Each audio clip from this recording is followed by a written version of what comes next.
Identifying peer-reviewed content. You might have heard the term peer review before in your classes, or maybe as part of the scholarly publishing process. But what is peer review, and why does it matter? Peer review, also sometimes called refereeing, is a process by which, before publication, a journal article is sent out to other scholars in the field, who are the author's peers. These scholars can recommend that the prospective journal article be rejected, or that revisions are required prior to publication. This process is usually only part of scholarly publishing, as opposed to popular publications like magazines or newspapers. It's not a perfect process, but it is an important part of the quality control process of scholarly publishing.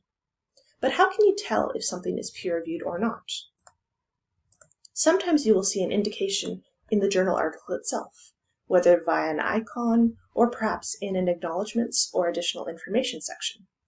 Other times you may need to go to the journal's website to have more detail. For example, this information can sometimes be found in an About the Journal page, or maybe in an editorial policy or a submission guideline. Make sure to read these sections carefully to understand what content is being peer-reviewed. Often you'll find that journals do not peer-review certain sections, such as letters to the editor, so those sections would not be considered peer-reviewed. In addition to the journal website, some databases allow you to limit your search to articles that are peer-reviewed, whether as part of the search bar or as a filter on the results page. If you have any questions about the peer review process, we recommend that you contact your institution's library.